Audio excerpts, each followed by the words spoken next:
For every cell in our body, there is twice or thrice the number of bacteria. और हमारी body में है 1.3 trillions of cell. तो आप अंदाज़ा लगा सकते हैं कि कितने सारे बैक्टीरियाज हमारी बॉडी में रहते हैं। नमस्कार दोस्तों, मैं dietitian Anjum Gupta and I am working as a holistic healer. तो आज हम इन्हीं माइक्रो ऑर्गेनिजम्स या बैक्टीरिया के बारे में बात करेंगे, और वो बैक्टीरिया जो हमारी लार्ज इंटेस्टाइन में रहते हैं। और ये बैक्टीरियाज उस पर फीड करते हैं जो हमारे खाने का अनडाइजेस्टेड पार्ट होता है, और उस पर फीड करके ये हमारी गट हेल्थ को अच्छा करते हैं। लेकिन कई बार गुड बैक्टीरिया और बैड बैक्टीरिया के प्रोपोर्शन में कभी कुछ चेंजेस आ जाते हैं, तो ये हमें कई हेल्थ इश्यूज़ भी देते हैं। तो ऐसा ही एक हेल्थ इशू है जिसके बारे में हम आज बात करेंगे, वो है फ्लैटुलेंस या ब्लोटिंग। हमारी लार्ज इंटेस्टाइन में more than 1000 species of micro organisms रहते हैं, और जो कंटिन्यूसली फीड करते हैं हमारे अनडाइजेस्टेड फूड पार्टिकल्स पे। लेकिन कई बार क्या होता है, ड्यू टू अनहेल्दी लाइफस्टाइल या डाइटरी हैबिट्स, इसमें बैड बैक्टीरिया की प्रोपोर्शन बढ़ जाते हैं, जिस वजह से दो गैसेस हैं जिनकी फॉर्मेशन इंक्रीज़ हो जाती है, और वो गैसेस हैं मीथेन एंड हाइड्रोजन। अगर हम वॉल्यूम के हिसाब से गैस को मेजर करें तो एक नॉर्मल इंडिविजुअल में और एक ब्लोटेड इंडिविजुअल में जो गैस फॉर्मेशन होती है पर डे के हिसाब से, उसका अमाउंट सेम रहता है, and it is about 200 ml to 1.5 litre तक गैस प्रोड्यूस होती है। लेकिन किस में डिफरेंस होता है? जो ब्लोटेड पेशेंट्स हैं उसमें जो है मीथेन और हाइड्रोजन गैस का फॉर्मेशन जो होता है वो बहुत ज़्यादा बढ़ जाता है, और वो गैस अगर बॉडी से ट्रांजिट नहीं हो पा रही या नहीं निकल पा रही है, और कहीं ना कहीं हमारे वो गैस एब्डोमेन में एक डिस्टेंशन क्रिएट करती है, एक अनईजी फीलिंग देती है। जो सूट हम लोगों ने सुबह सुबह बड़े अच्छे से पहना होता है, जैसे जैसे दिन गुजरता जाता है वो हमारे टमी एरिया से टाइट होने लगता है, एब्डोमेन का जो डायमीटर है वो बढ़ जाता है, एक हार्डनेस सी फील होती है जिसको हम फुल बेली भी कह सकते हैं। मूड स्विंग्स होते हैं, बहुत इरिटेशन होने लगती है, बात बात पे गुस्सा आने लगता है। तो ये सारे सिम्टम्स भी हमें दिखाई देने लगते हैं ब्लोटिंग पेशेंट्स में।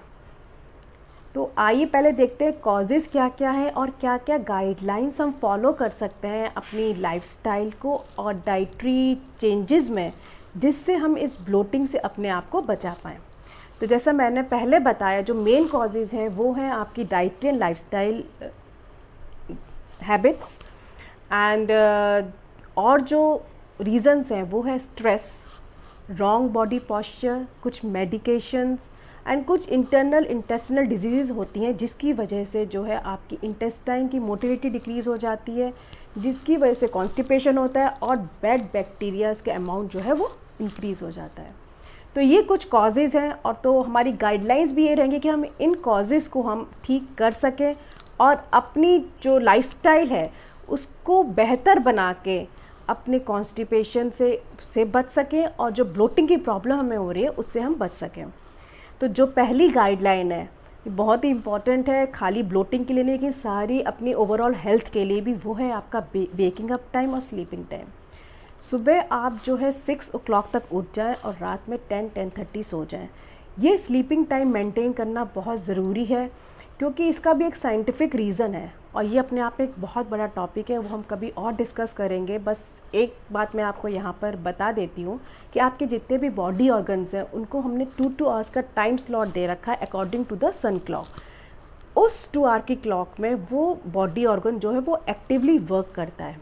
तो रात का जो टाइम है वो आता है लीवर और गॉल ब्लैडर का, और अगर आपने उस टाइम पे खाना खाया होगा या आप जग रहे होंगे, लेट सोएंगे, तो कहीं ना कहीं लिवर का फंक्शन उससे इफ़ेक्ट होता है, आपका डाइजेशन स्लो होता है, और ये एक रीज़न भी हो सकता है आपके कॉन्स्टिपेशन का। तो अपने स्लीपिंग और वेकिंग अप टाइम को मेंटेन करिए। दूसरी जो गाइडलाइन है वो है अपने मील टाइमिंग्स को मेंटेन रखना। ब्रेकफास्ट, लंच और डिनर, इन तीनों टाइमिंग्स को आपको एक फ़िक्स टाइम पर करना है, और जो मिड मील स्नैकिंग है उसको अवॉइड करना है। एक चीज़ और मैंने बोली थी कि स्ट्रेस भी एक रीज़न है ब्लोटिंग का, तो आप स्ट्रेस को कम करने के लिए एटलीस्ट हर मील से पहले 10 डीप ब्रेथ ले सकते हैं। वो ब्रेथ आपको कैसे लेनी है?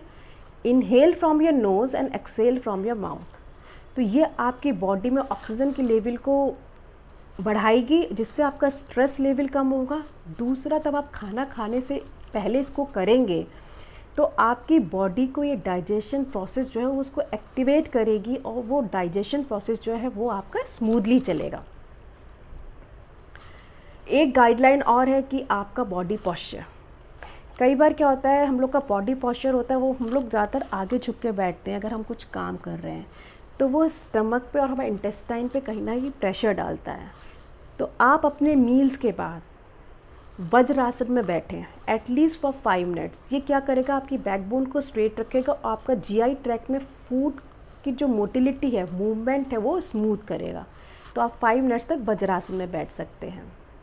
कुछ वेजिटेबल्स हैं एंड पल्सेस हैं जो गैस प्रोड्यूस करती हैं, उसको आपको अवॉइड करना है। जैसे कैप्सिकम है, कैबेज है, कॉलीफ्लावर है, बीन्स है, पीज़ है, और पल्सेस में वाइट चना है, ब्लैक चना है, राजमा है, कुल्थ की दाल है, चने की दाल है। ये कुछ चीज़ें हैं जो आपको अपनी डाइट में अवॉइड करनी है। एक चीज़ और, अपना खाना आपको गर्म ही खाना है। फ्रिज का रखा हुआ आलू, चावल और आटा ये बहुत ज़्यादा गैस प्रोड्यूस करता है, तो फ्रेश ही लगाएं और फ्रेश ही इसको खाएं। और जो आप चेंजेस कर सकते हैं अपने वाटर इनटेक में, जनरली हम कहते हैं खूब पानी पियो, तो कई बार पेशेंट्स आके बोलते हैं कि हमने तो सुबह इतना सारा पानी पिया है फिर भी हमें ब्लोटिंग हो रही है। तो जिसको भी ब्लोटिंग की प्रॉब्लम है या कॉन्स्टिपेशन की प्रॉब्लम है, तो कहीं ना कहीं उनको डाइजेस्टिव फायर उनकी वीक होती है। तो एक बार में जो आपका वाटर का इंटेक है वो 200 to 250 ml से ज़्यादा नहीं होना चाहिए। अगर आपको ज़्यादा प्यास लग रही है तो आफ्टर 15-20 मिनट्स आप दोबारा पानी पी लीजिए, लेकिन एक बार में इससे ज़्यादा पानी नहीं पीना है। रॉ फ्रूट्स को और रॉ वेजिटेबल्स को अवॉइड करना है। आप अगर सैलेड ले रहे हैं तो इसको स्टीम करके लीजिए, और फ्रूट्स ले रहे हैं जैसे एप्पल है, पेयर है, जो समय सीज़न में अगर आप वो ले रहे हैं तो उसको पील करिए, उनका छिलका रिमूव करिए, उनको स्टीम करिए और फिर खाइए। अनियन और गार्लिक भी अपनी डाइट से आपको डिलीट करना है क्योंकि ये भी बहुत ज़्यादा गैस फॉर्मिंग है। ड्राई फ्रूट्स को अपनी डाइट से आपको डिलीट करना है। जब तक ब्लोटिंग की प्रॉब्लम है ड्राई फ्रूट्स नहीं खाने हैं। इसकी जगह आप सीड्स ले सकते हैं, जैसे पम्पकिन सीड्स है, सनफ्लावर सीड्स है, फ्लैक्स सीड्स है, मेलन सीड्स। इन सबको आप अपनी डाइट में इंक्लूड कर सकते हैं। और इससे पहले मैंने मैग्नेटाइज वाटर और कर्ड कैसे यूज़ करना है ब्लोटिंग में वो बताया था, उसके लिंक मैं नीचे डिस्क्रिप्शन बॉक्स में शेयर कर लूँगी, तो आप प्लीज़ वहाँ से देख लीजिए कर्ड को आप कैसे यूज़ कर सकते हैं if you are facing bloating. तो ये कुछ गाइडलाइंस हैं जो आप फॉलो कर सकते हैं for healthy lifestyle and eating pattern. तो पहले आप इसमें चेंजेस करिए, फिर इसका एक सेकंड पार्ट में बनाऊंगी जहाँ मैं कुछ इजी होम रेमेडीज़ बताऊंगी जिससे आप अपनी ब्लोटिंग को होने से बचा सकते हैं। लेकिन उससे पहले आपको ये गाइडलाइंस को फॉलो करना बहुत ज़रूरी है, क्योंकि अगर आपका बेस अच्छा बना होगा, फाउंडेशन स्ट्रांग होगी, तो कोई भी आप रेमेडी अपनाएंगे तो उसकी इफ़ेक्टिवनेस कई गुना बढ़ जाएगी। तो तब तक के लिए keep smiling and take care.